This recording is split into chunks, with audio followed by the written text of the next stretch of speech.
Welcome to Craft Chat Chronicles, the go-to podcast for tips on crafting best-selling fiction. Here at Craft Chat Chronicles, we bring you expert interviews, insights, and tips on writing, publishing, and marketing. Join the conversation and embark on a new chapter in your writing journey. For workshops, show notes, and more information, visit J.D.Myall.com. That's J.D.Myall.com. On Season 2, Episode 10 of Craft Chat Chronicles, we are in for a real treat. On today's episode, we'll be talking to author Amy K Runyan, who's penned novels like A Memory of Lavender and Sage and A Bakery in Paris, which is out now. So in Season 2, Episode 10 of Craft Chat Chronicles, Amy K Runyan will give us lots of creative writing tips, and she'll dive into the MFA process for anyone who's interested in getting a Master of Fine Arts. For those of you who don't know, I'm co-chair of Drexel University in Philadelphia's MFA Alumni Association. And Amy K Runyan is part of the faculty and staff of Drexel University. So I'm really excited to get some writing tips from her today. So let's get chatty. That's Season 2, Episode 10 of Craft Chat Chronicles. Amy K Runyan is a historical fiction author. She's award-winning and widely acknowledged for her brilliance as a packet exchange professor and a writer. And today she's going to give us some tips on writing for your packet exchange. If you're in an MFA program like Drexel's low residency MFA program, these tips could help you get your packet together. And if you are not and you just want tips to improve your writing, please join us. There's a lot to learn. All Hey, right. Hi. For starters, can you give me a little bit of an example of common mistakes you find in student writing? Well, I think the most important thing is that you need to discuss your plan or your goals with your packet instructor. So that you know what so the packet instructor knows what the student is after, what their goals are for their career and for this project. And I think taking the time to have an early conversation before your first term starts is very important. I always like to have a good 15-minute chat with all my new students so that I know what the end goal is. Because if there are different people are after different things, whether they want a traditional publishing gig or to go into academics, etc. Those goals are going to look different. And I certainly have a lot more to offer the student who's after a traditional publishing gig, because that's where I live. And so that's my first piece of advice, is to really maintain an open forum of conversation with your packet instructor. And a good packet instructor should be willing to field emails all the time, even text messages if you get that comfortable. And, not being afraid to ask if something works, or to even throw somebody a paragraph and say, is this doing what it needs to do? And I think that that's really a good rapport to have. And I think that the counterpoint to that is knowing what you want out of the program and knowing what you want your piece to accomplish. Okay, so when reviewing once you've had the conversation, what's your next step usually with the student? I like to come up with a plan quarter by quarter. When are we gonna, are you gonna give me 60 pages up front and we're gonna have one like 2-hour mega Zoom? Or are we going to break it up? And I want you to have a specific timeline. One of the hardest parts about being a professional author is working to deadline, but it's just a reality of the business. And so you've got to learn to do that. And you need to learn to, set your expectations, and have a plan moving forward. That seems to be a common theme. It really is. But yeah, having a schedule and knowing what you want to do for each of those quarters.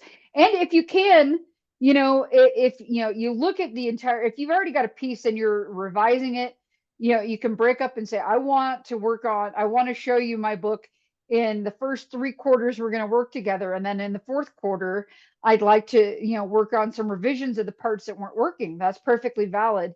But having that game plan, I think, really gives the program focus. Mm-hmm. Love that.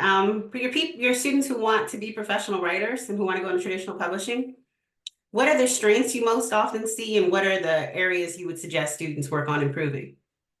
Well, I think that the best tool in your arsenal or your toolbox is to have a unique premise. And that's easier said than done. And that's something that your packet instructor can't just provide for you. I mean, they could, that would be extremely generous, but chances are they're keeping their good stuff for themselves. But, I think that it's important to an understanding of the market and understanding what is selling. And of course, that's very tenuous because, in historical fiction, certain things go in waves. For the longest time, it was the Tudors, and you could write a book about Henry VIII's second cousin twice removed, and somebody'd be interested because everybody was obsessed with the Tudors, likely because of the HBO show. And then forever, it was World War II. You'll notice I jumped on that bandwagon. We all did. We all did. And that's fine. But those bubbles, ebb and flow. And some of them last longer than others. And so you can't chase the market too doggedly. And you want to be being an outlier is both risky, but it's also where the greatest reward was. If we look at one of the biggest books of 2023, or I guess it was late 24, might have been early 23, Lessons in Chemistry was a breakout book, and nobody had written anything quite like it, for ever.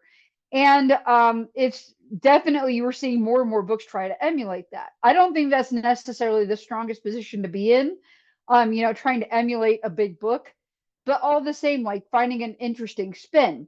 For me, World War II, looking at the School for German Brides, nobody had written about the Nazi bride schools. It was a niche that nobody had written about. Yeah. Okay. So, it's really important to know what the market is going, to be aware of what's happening in the market, but not, you don't want to chase the trend too doggedly as, because you don't know what's going to happen. But, showing a potential agent or an editor that you're aware of what's being published and, actively reading a lot of what's happening in your genre is very important because you'll be able to get a sense of where things might be headed. And of course, we have periods in historical fiction where it's kind of that weird gap where nobody knows what the next big thing is. And it's really kind of a hard time to try to write historical fiction. But it's also a time to throw weird stuff out there like, oh, you haven't seen a book set in 1840, I don't know, North Central Canada. I mean, and actually, that was how my debut happened. I wrote a book that was set in 1666 Canada, but it was in the period between, when the Tudors were in decline and before World War II had really taken off. And that, I found a publisher that was willing to give it a shot and say, let's see, maybe Canadian colonial will be the next big thing. Spoiler, it wasn't, but at least I got a debut, and that's a very fortunate thing. Very true, very true. What do you see as being the topics that are coming in right now that seem to be popular in the ebb and flow today? Topics that are popular, I think we're seeing in historical fiction, we're seeing a lot of later 20th century. Obviously, the big book so far this year is The Women by Kristen Hanna, which is Vietnam era. I'm not sure that everybody can pull that off. I mean, Kristen Hanna could publish a phone book and people would buy it. But, I think that like 1950s through the 1980s are going to have a moment. And we're also seeing things creeping earlier, which is exciting to a lot of historical fiction folks. Victorian era and even earlier in the 19th century are, there's getting some nibbles, and that's really exciting. Cool, cool. Are there any commonalities you've noticed from the packets that you see as far as just in general, like things that kids today like really seem to be good at, or Yeah, not I so think much? that one of the the problem bits I see in a lot of the pieces, especially historical pieces, but not always historical, is info dumping. Mhm. Where you've got this paragraph of, really interesting information about, I don't know, about the pilgrims landing on Plymouth Rock or something like that. And it's fascinating, but you really need to be more deft about how you work it into the narrative, so it doesn't feel like all of a sudden you stopped and you're reading like Kincaid's Guide to American History, published in 1984, that we all read in high school, right? And we want to make it part of the narrative, make it advance the plot. And that's something like when you reread your stuff, and you should, your packet exchange instructor should not be reading a first draft. They really shouldn't. Take the time to reread your stuff. If you can, and this is a big ask, have some other people from the program or other authors or other readers, or, I've got a lot of people who have had sensitivity readers for various things. Have some other people read it before you send it to your packet instructor, so that we can talk about, if it's like building up a house, you need to make sure that the foundation is solid, your framing is in great shape, so that we're talking about color samples and drapes, and and maybe a bit of wiring, but we don't want to be talking about, the basic foundations of your story. We want to talk about how to make your prose smoother, and how to make the dialogue flow and that sort of thing. We don't want to be talking about the bare bones, like this entire, chapter. I've never had that happen, thankfully, but this entire chapter is not advancing the plot. So you need to really, read back over your stuff and ask yourself, is X, Y, and Z advancing the plot? And that doesn't mean that you didn't need to write it. I have a chapter in the book I'm working on now that I'm really glad I wrote. It's like exposition about the main character's job and what she does. And it's super interesting, at least to me, but it's keeping the character from moving on into the main action of the story. And so it's going to get either condensed or cut all the way out. And that's fine. But it gives me some of her backstory that will make the rest of the story richer. Love that. So yeah. What best advice do you have for students on the very first few pages when they're just getting started? How can they most impress you or intrigue the reader when they first open up their packet or their first chapter? Okay, and this is one of the hardest things. Even, I've written, quite a few books, knowing where to start the story. I want to see that you've spent some time considering, is this the moment where we need to start the story? And I remember, the book that I'm in, it edits right now.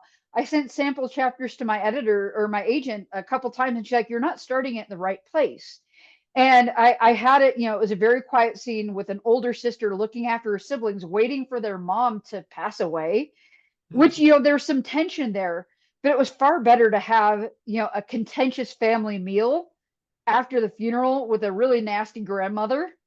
And so you want to grab people's attention right away. And that's what makes prologues kind of a what's the word? It can make them a scary choice, or it can make them a very difficult, challenging choice, because you have to set up the story. And if you're jumping to a scene that we don't have a lot of context for, even if it's really gripping and fun, we don't care about the characters yet, because the single most important thing, and this is sweeping advice for everybody who picks up pen and paper or starts typing, the most important thing you have to do is to make your reader care about the character. Everything else, every single other thing, is gravy. You can write the most basic kind of monosyllabic prose, and well, people will be annoyed by that, to be sure, but if you make them care about your characters, they may keep reading. And that's the trick to keeping people reading, because it's not just about getting people to take an interest in your book and to click on your book and maybe buy your book. And then you don't want them to leave it on a shelf or just open it up and do not finish, or on their Kindle, what have you. You want them to finish the book and to review the book and to become fans and talk about your book, to proselytize about your books. That's the end goal. Now, what advice do you have for making people care about the characters? I think making your characters, complex and interesting, putting some thought into the challenges they're going to face, because the difference, a comedy and we're talking in like the original kind of Greek origins of the term.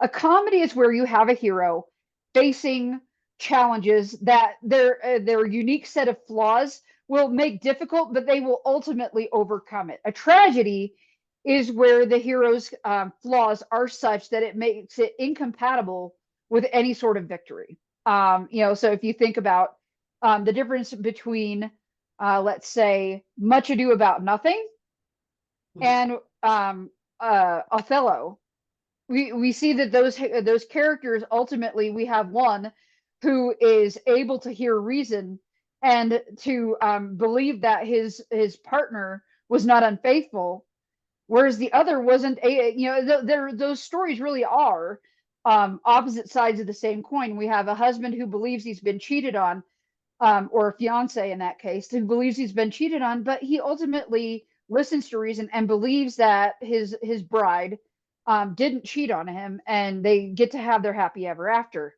For Othello, the opposite is true. He believes the rumors, and Desdemona pays the price for it. And so either of those endings are valid. I'm going to say that the Much Ado About Nothing ending is going to be the one that's probably more appealing to American markets. Hard to, tough to say, but not like it all has to be buttoned up and beautiful, but ending on an optimistic note. But either of those are valid, but you want to have characters.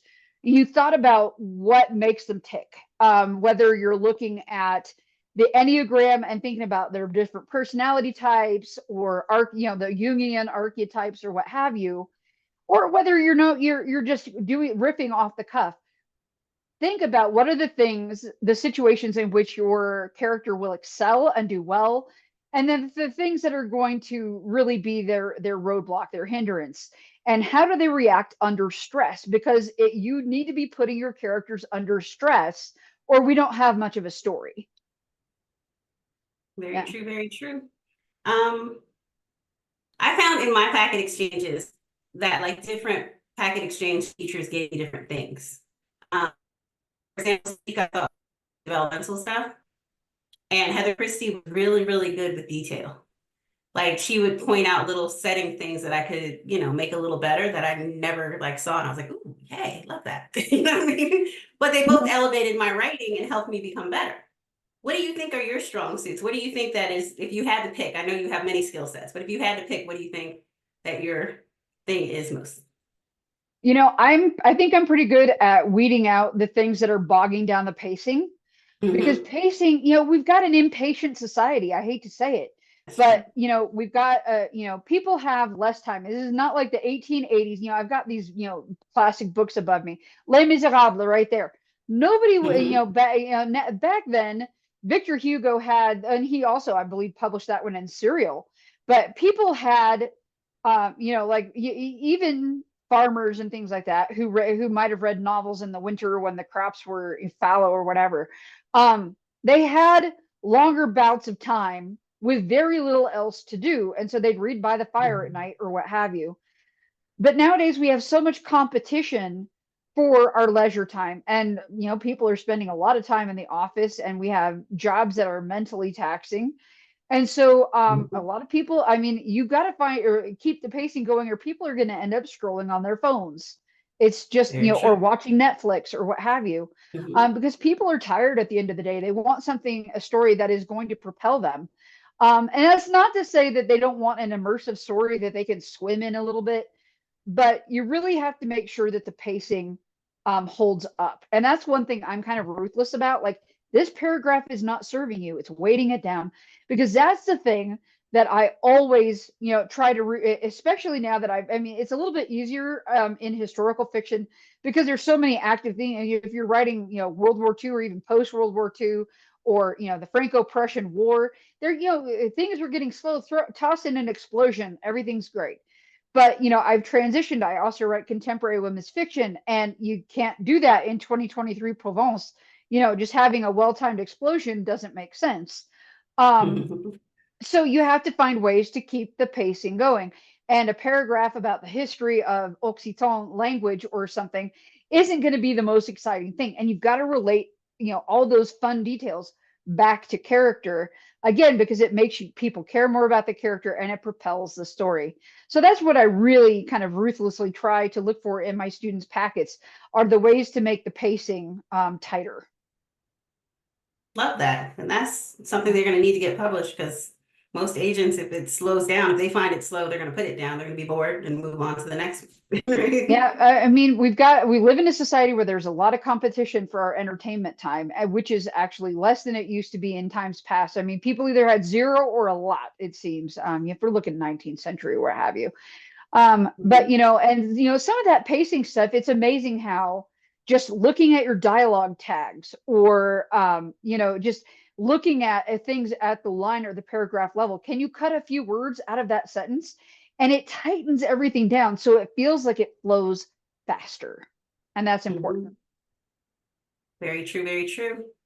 So overall, story and packet advice that you think would help as far as in the packet exchange and in the whole novel writing process, I guess, as making sure the end, the sag, and making your endings good. What are some tips you can toss out?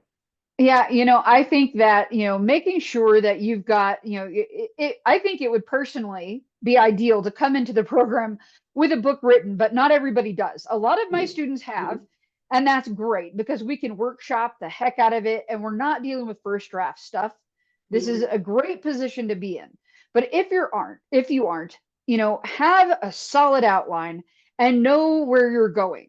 And that doesn't mean there isn't room for organic discovery, and that's one of the things where, I've had characters like pop up out of nowhere, when I've got a tightly outlined book and I know what all the the banner events are, the structure given to us by the actual historical events. But all of a sudden, this character pops up in a classroom and she becomes somebody that should have probably had a POV, been a POV character in a book.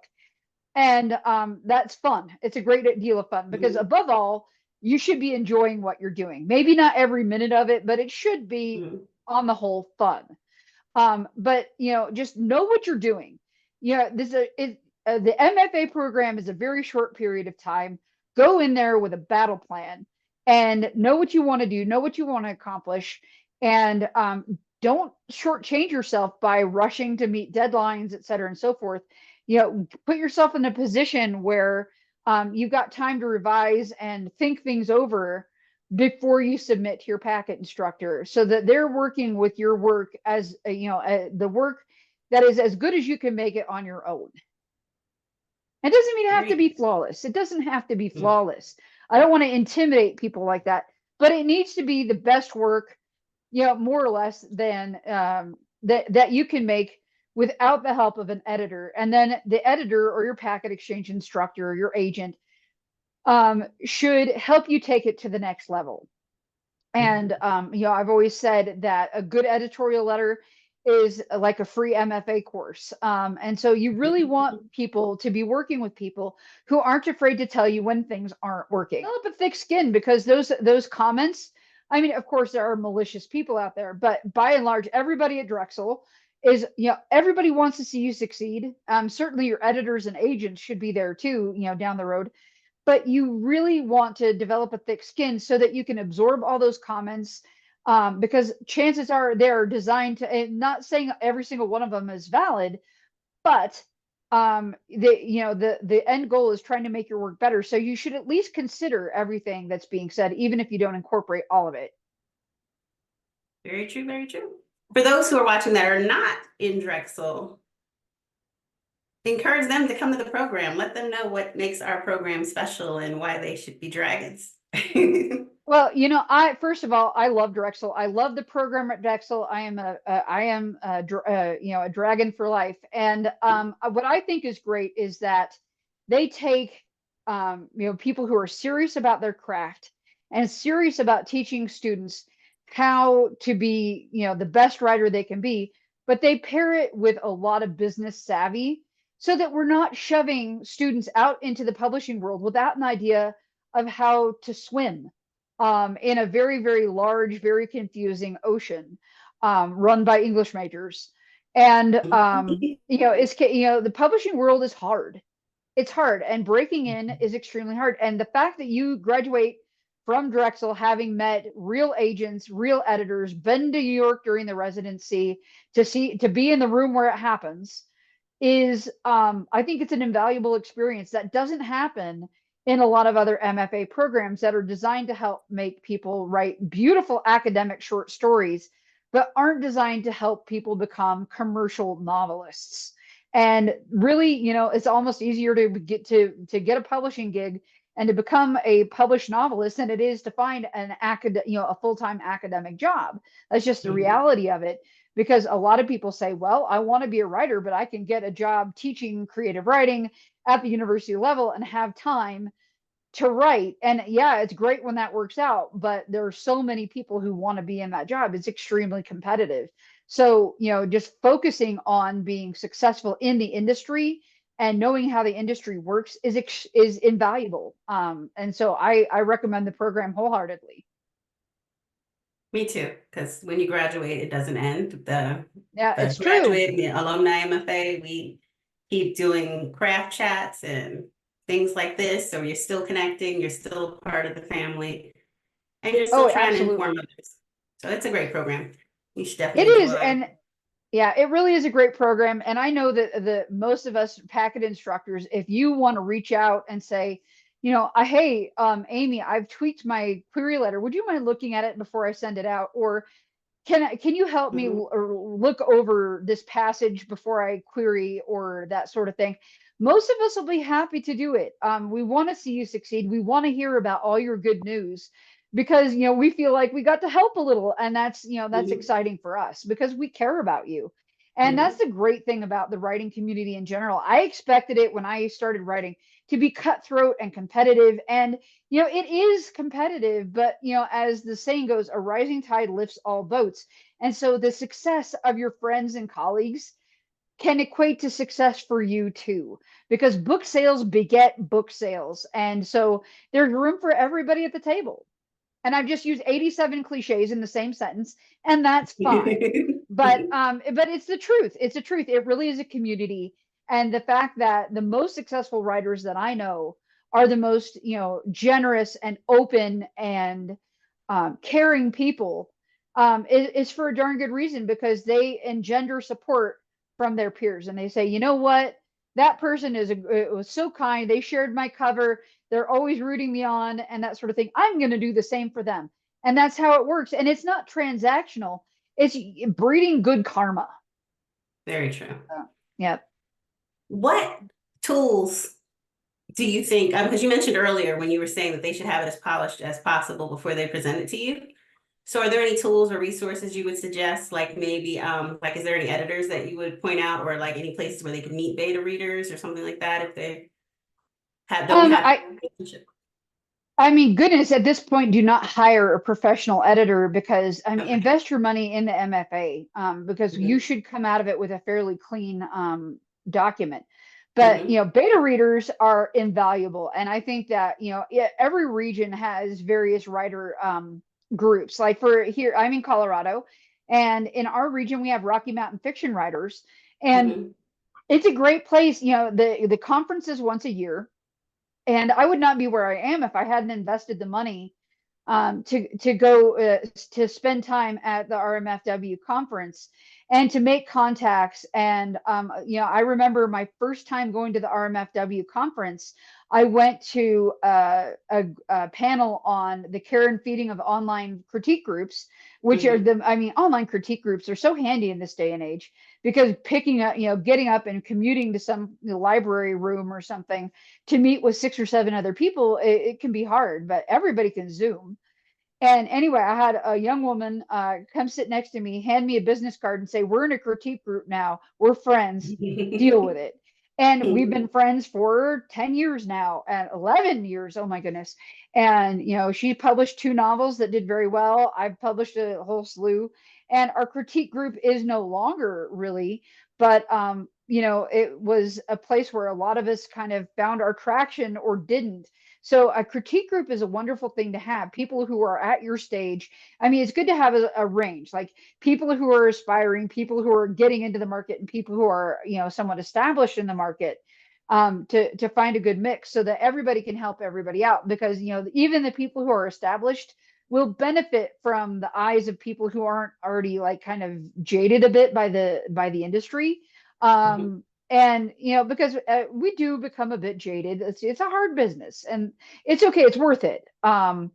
But having that mix of ability levels is really handy. But a lot of almost every region of the country is going to have various organizations, and you can look by genre. My group was definitely multi-genre, but if you want to have a romance critique group, or a historical fiction or a mystery critique group, that's great too.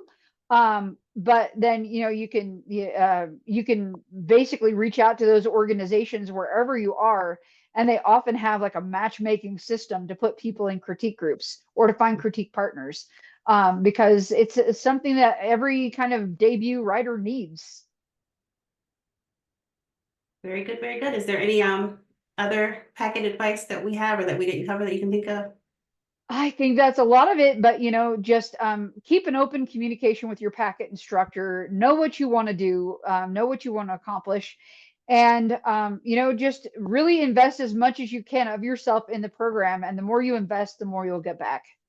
Read tons. I mean, you read the market, and you cannot chase the market, because by the time you have a great idea, it's already going to be like passe. So you can't ride waves, but you can look at historical trends by looking at what's being published as Historical Novel Review. The publication of the Historical Novel Society has reviews of, and it's a volunteer organization, believe it or not, and it is kind of the beginning and end word as far as historical fiction and what's being published. Of course, you can look at Publishers Marketplace and see what's being sold, but you don't look at what's just being sold right now. Look at the historical record of about 5 years to see what trends are emerging, and see if you can find something that falls within that niche. Now, you may want to write a 17th century book set in New Orleans with all this cool stuff, and if it's a hard sell, it's that's going to be a hard thing to overcome.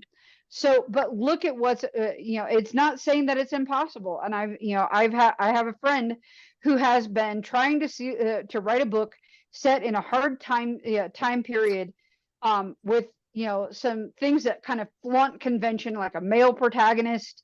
That is not all that common in historical fiction, unless you're Margaret George, who wrote Nero. And she got an agent right before Christmas, and her book is going to be discussed in a editorial meeting in the next few weeks. So miracles do happen, but it took her years to finally get somebody to listen to that idea. So that's key, is look at read and read widely about of the books that are coming out. Know what the style is like, know what the conventions are. You cannot learn how to write effective historical fiction that is going to be saleable by reading books that are 20 years old. Knowing the market, I think, is really important for whatever genre you're in. Delving into the publishing world, what were some of the biggest lessons or surprises you encountered once you became a published novelist? Well, I think we all think that once I get an agent, everything is going to be grand. Once I get a book deal, everything is going to be great. And the thing is, success is not linear. I had published 2 books. I got a 2-book contract with my first publisher. And before the first book was even out, they told me that they were not going to publish a third, even though I was ready to. The second manuscript was being edited. And it should have been the time, like once your second manuscript was accepted, is the time when you're usually at liberty to pitch another book, right? And if you're lucky enough to have a 2-book contract. Otherwise, with your 1-book contract, as soon as your first round of edits have been accepted, you're free to pitch the next book. And they told me before Promise to the Crown had even come out that they were not going to accept my pitches, not because they didn't like them, but because the pre-orders and the interest in Promise to the Crown was not enough to justify more books. Mm-hmm. And that was a tough pill to swallow before I was even a published author, before the books had even come out. And so I had to go through the agony of editing a book that I knew would get no publisher support whatsoever. And it was hard. It was really hard. And I there was a rough period in there, but I sat down with my agent, and the key in this business is getting knocked down 10 times and standing up 11.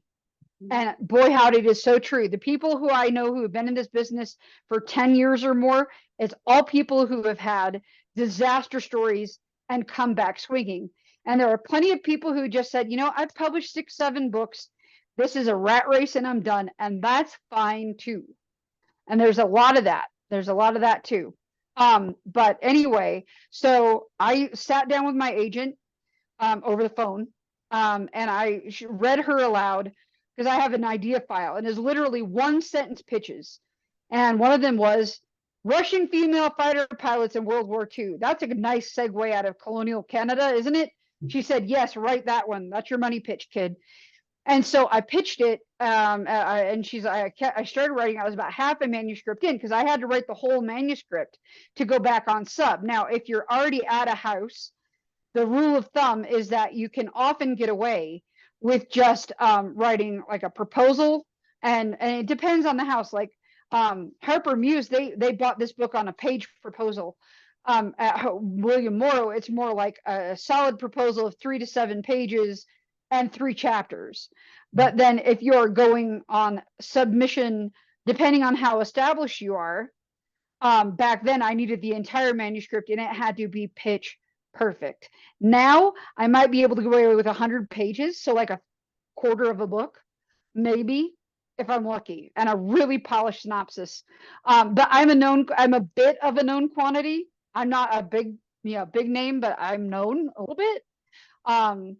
Yeah, I've seen her on a couple of book club lists. She's gotten like 1 or 2 trade reviews. Yeah, we kind of know her. And so not entirely a nobody, but like one step away. And so anyway, I was halfway through working on Daughters of the Night Sky, and I didn't think that I was going to have a shot to get into Big 5 after having 2 books that didn't do well at Kensington, which was the largest of the independent presses. And so I had my eye on Lake Union. And a funny story was that Kate Quinn posted on Facebook, I stayed up way too late last night researching the Russian female fighter pilots from World War II. And I freaked out because I'm halfway done with this manuscript. There's a cloud of expletives hanging over Black Forest, Colorado to this day. And my now ex-husband comes in and says, what is wrong? Kate Quinn is writing my book. It was going to be my big break. And I am never going to be a published author again. This is terrible. So in a moment of utter lack of professionalism, I text her and say, Kate, you can't do this to me. I am halfway done. And she's like, oh, I've had this happen. C.W. Gortner was writing a book about the Borgias at the same time I was. It'll be fine. And she said it was like 1 out of 3 timelines for her. And a lot of her book was post-war. And so there wasn't a lot of Night Witch material, and mine was like straight Night Witches, the story of the Night Witches. But because of that post on Facebook, I got connected with Lake Union through Libby Hawker. Funny thing, make lots of writer friends. And her editor had asked her just the previous week, could you please write a book about the Night Witches? And she said no thanks, because it wasn't her bailiwick. And p.m. on a Friday, we're pitching this to Lake Union on half a manuscript next week. She rolled her eyes and said fine, and we had a book deal in 4 weeks. Yay. Yeah, so yeah, that was the story of, but that was my most successful book to date. But thank you to Lake Union for that one. And it was because I was willing to pivot. I had to pivot. So I mean, the ability, like you may say, I want to write 17th century fiction for my entire career. You want to be like, right? Philippa Gregory writes true to fiction exclusively. Pam Jenoff writes World War II stories exclusively. And if you can make it, great. But if you don't, or if you stumble, the ability and the willingness to be resilient and to pivot in a new direction is, it's inherent to that is invaluable to survival in this industry. Very good. Do you guys have any questions for Amy? Thank you. I just wanted to know, how do you usually start your research process? Where do you jump off? Usually I try to find a really good secondary source, like for A Bakery in Paris. There's a wonderful book about the Paris Commune called Massacre by John Merriman. A book recommended by my husband. Actually, my husband was the one that suggested when we were first dating, because I was looking for new ideas, and he said, write about the Paris Commune. And I refreshed my memory. I'm like, dang, Jeremy's right. And we found out about the book deal on our honeymoon. It was meant to be. Anyway, so I start off there, and then I data mine. I read it for a good, kind of orientation. It's kind of like the in-depth Wikipedia article for, the topic, and get oriented in what's going on, the key elements, the key historical details, and then I data mine the bibliography for the primary sources to really get the flavor of what was going on, and then move on from there. Often make a trip to CU Boulder and come back with like my body weight in books, and really dive in.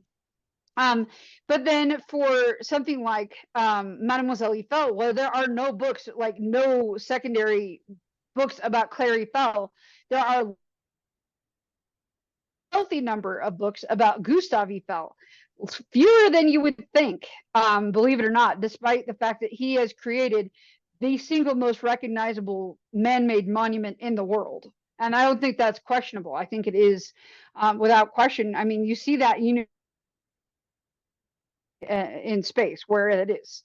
So I had to craft together what I could, beginning off with about her through the guise of her father's story. And I mean, if you look at any biography of Gustave Eiffel, Claire is mentioned because she is so integral into his life.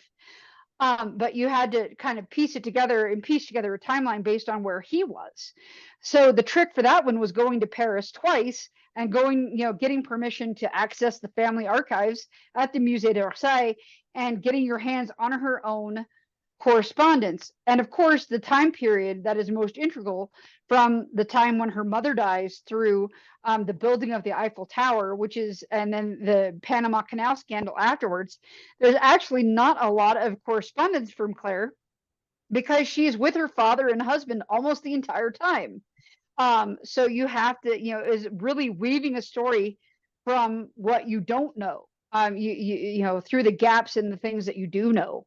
And so it was a real challenge, but given that my editor just got it back to me on December 15th with all caps, "I love this book. You made me cry way more than I expected to." I'm calling it a win. But it was a real challenge from a research perspective. Whereas, like, the Paris Commune, because I was not dealing with real historical figures for the most part, a few cameos from real people. But I had the liberty to put people where I wanted them and to create, but, you're dealing with the framework of the political climate. But then, like Girls on the Line, I had an embarrassment of riches, as far as firsthand accounts from the women who were involved as telephone operators in World War I. And it was a fairly easy trip to Missouri to get all that. Kansas City, Missouri. And I got to meet by random run of happenstance, the lawyer who in 1979, the year I was born, folks, the lawyer who won the case for the Hello Girls, to be recognized as actual veterans of the United States Army because they were subject to court martial and all the same rules. But when they came home, they were told, "Oh, you can't go to VA hospitals and you're not going to get a pension." No, what were you thinking? Because they could not, because the Army Code of Conduct said man, whereas like the Navy one, the Yale Minettes got full benefits because it said person, not man. The Army one says man, specifically men. And so the women had to take them to court, and it was not until there were only 20 of them surviving out of 200 plus operators, that they won the case. But I got to meet the lawyer. I was trying not to sob in his presence because, like, you're amazing. But that was, the universe came to me on that book, and that was really special. But I think that starting with local resources and online resources and doing what you can to put things, research trips, because they're expensive. They're great fun, but they're expensive. And so planning, when I went to Paris this past April, I had practically a minute by minute idea of where I was going to be and what I was going to do. Tuesday's Eiffel Tower.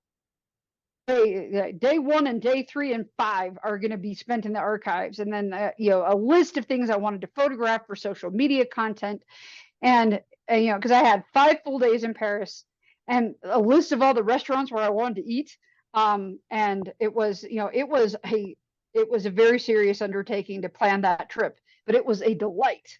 But having that footwork done before I got to Paris, I felt like I utilized every second effectively.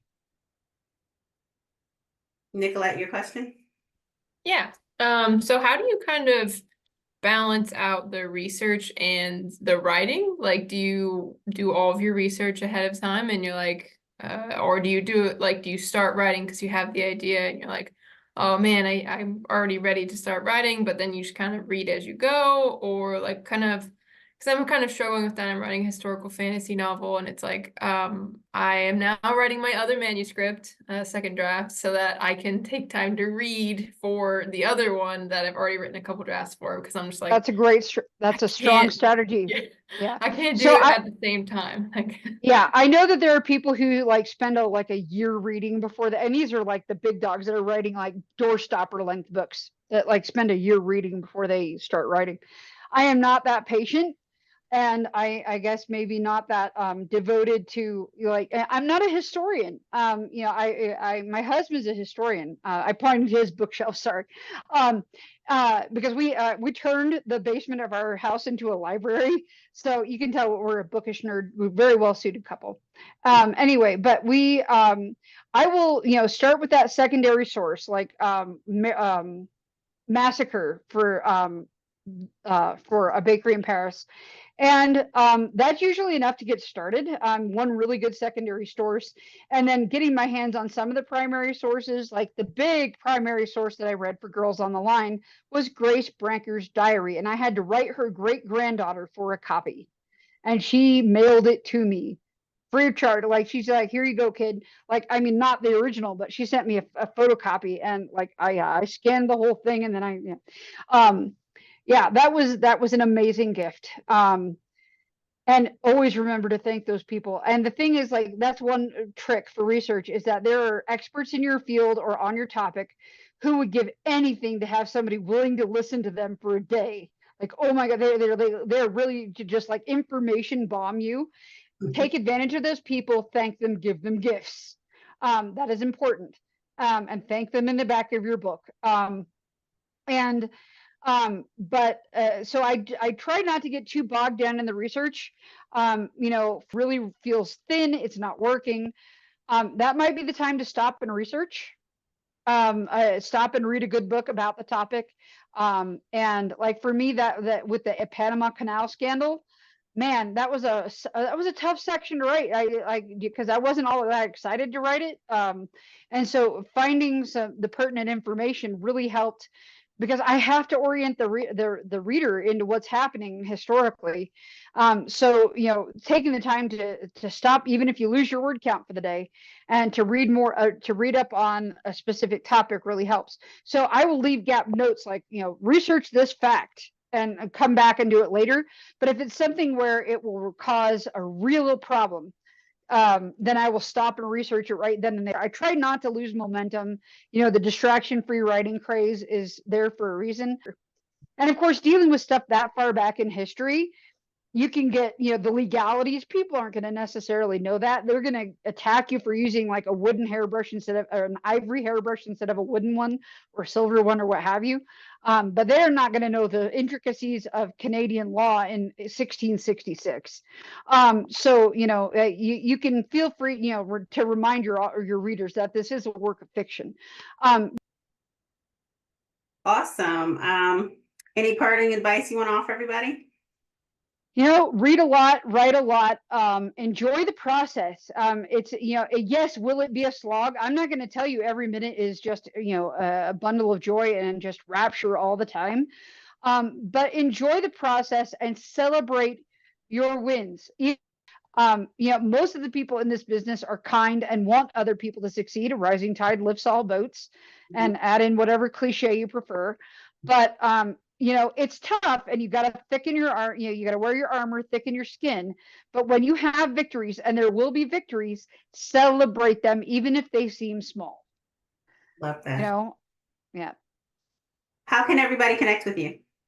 I have a website, www.amykrunyan.com, and you can find me on Facebook and Threads. And Threads is a lovely community, by the way, for the writing community. It's kind of it's There's a lot of bookish people on it. It's kind of like a slightly nicer version of Twitter. Though I think there are dark corners of that too. Instagram, I'm on Instagram as Bookish Amy. And TikTok even sometimes if you want to watch my baking videos. So I'm trying to have a social media presence. So whatever your social media platform of choice is, I'm probably there. So thank you so much for coming tonight. We appreciate you. We got lots of knowledge and information, and thanks again. Lovely to be here. If you think of any questions after the fact, please reach out. I'm happy to help. Awesome, will do. Thank you everybody for coming. Thank you. Everybody, thank you so much. That wraps up today's Craft Chat Chronicles with J.D.Myall. Thanks for joining us. If you liked the episode, please comment, subscribe, and share. For show notes, writing workshops, and tips, head to jdmyall.com. That's jdmyall.com. While you're there, join JD's mailing list for updates, giveaways, and more.